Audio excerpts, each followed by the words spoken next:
Hey Cowboys Nation, let's go for another round of news from America's team. Watch until the end so you don't miss any news and sign up to stay tuned for everything that comes out about the Cowboys.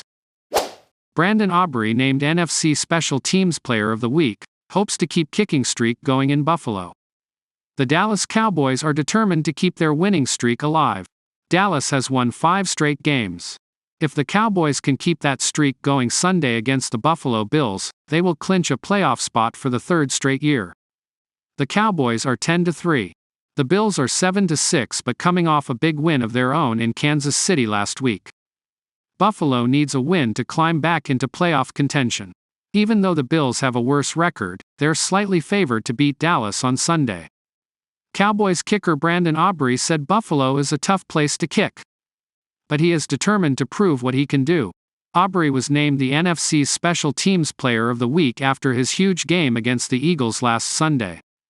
He is a perfect 30 for 30 on field goal attempts so far in his rookie season and wants to keep that momentum going. I go out an hour before warm-up to see what the conditions are, finding things in the stand I can focus on for my line, for aiming points and stuff like that. It's part of the process, he said. They got Josh Allen as a great quarterback. He can throw the ball. He got a strong arm. He can run the ball. They got good receivers. So, it's going to be a big challenge for us, but I think we'll be ready, added cornerback Stephon Gilmore. The Bills' quarterback is second in the NFL in touchdown passes this season, behind only Dak Prescott. But Allen also leads the league in interceptions thrown. Cowboys HC comments on potentially clinching a playoff spot. The Dallas Cowboys look like a team on a mission right now. Mike McCarthy has done an outstanding job of keeping his team grounded whether they won or lost the prior contest. So, now that they've reached 10 wins, that hasn't changed at all for the team. When asked about potentially clinching a postseason berth, the former Super Bowl champion stated that he's just focused on getting to 11 wins, via John Makota. McCarthy doubled down on the team's commitment to winning the division, so it's not just about clinching a postseason berth. Of course, teams tend to lay back and relax a little once they've already secured a playoff spot, but the Cowboys have a realistic shot at a first-round bye and home field advantage, and that could be crucial in the postseason, especially considering the fact that they've won 15 consecutive games at AT&T Stadium, all while averaging more than 30 points per game. Not many people took the Cowboys seriously when they said at the beginning of the season that they could challenge the Philadelphia Eagles for the top of their division. Fast forward to today, and they look much better than Nick Sirianni's team. And while they still need to beat the San Francisco 49ers in the NFC to make it to the big game, you have to like their chances against every single team they square off after watching them dominate their way through the first 14 weeks of the regular season. Jerry Jones makes clear statement on future Cowboys contract extensions. The Dallas Cowboys currently have one of the most talented teams in the NFL, with longtime team owner Jerry Jones in a good place in terms of the outlook of his squad over the next half-decade or so. America's team is stacked on both sides for the football, with superstars leading the offense and defense, namely quarterback Dak Prescott and linebacker Micah Parsons. Even though these two players are expected to be leading the charge for this storied franchise for many years to come, both superstars will want to get paid what they're worth, along with other stars on the team like wide receiver CeeDee Lamb. Although the Cowboys and Jones are in a good position, there's only so much money to go around in Dallas, which can cause some problems down the line, as the longtime owner admits, according to John Makota of The Athletic.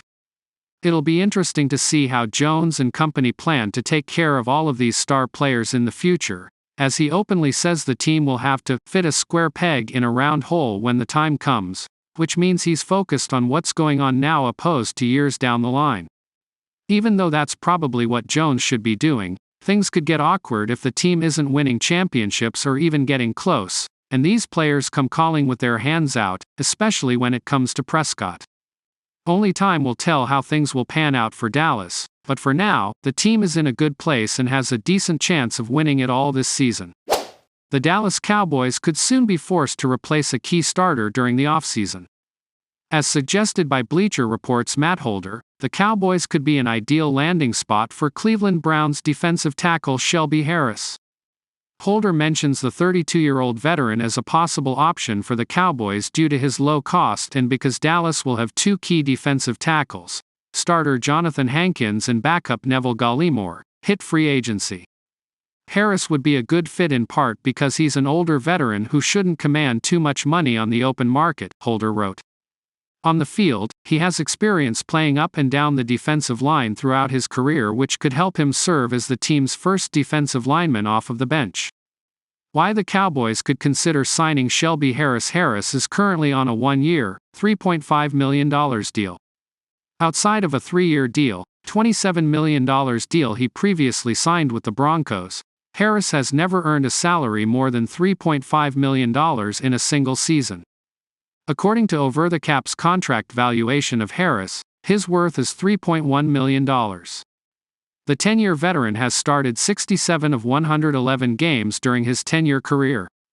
Harris currently plays as a key reserve for the Browns, appearing in 39% of the defensive snaps for Cleveland this season. He has 24 tackles and 1.5 sacks in 13 games and 3 starts this season. Over the course of his career, Harris has 285 tackles, 54 quarterback hits and 26 sacks. According to Pro Football Focus, Harris has posted a 71.6 defensive grade and 73.9 pass rushing grade this season. His pass rushing grade is actually the second highest of his career. At his peak, Harris posted a 90.0 defensive grade with the Denver Broncos during the 2018 season and an 83.5 pass rushing grade during the 2020 season with the Broncos. Among all defensive tackles, Harris's defensive grade ranked 10th during the 2018 season and 6th during the 2020 season. With the exception of Osa Odighizuwa, Harris has a higher defensive grade than every Cowboys defensive lineman, including both Gallimore, 58.8 defensive grade, and Hankins, 45.7 defensive grade. Why the Cowboys could target bargain contracts in free agency. As noted by Holder, the Cowboys will enter the offseason $13.5 million over the cap. With Jonathan Hankins and Neville Gallimore's contracts about to expire, Dallas will be looking for some depth on the interior defensive line this offseason, Holder wrote. But they also need to be cost-effective when addressing this need, as Spatrak estimates the boys will begin the offseason about $13.5 million over the cap. The 31-year-old Hankins has started all 13 games for the Cowboys this season, posting 26 tackles and 3 sacks. Over the course of his 11-year career, Hankins has started 133 of 151 games and has posted 402 tackles, 50 quarterback hits and 17.5 sacks.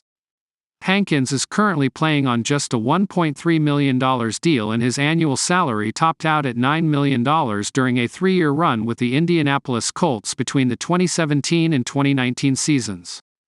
If the Cowboys lose either both Hankins and Gallimore in free agency, they could always sign Harris, who tends to play on cheaper, bargain deals compared to most veteran defensive tackles.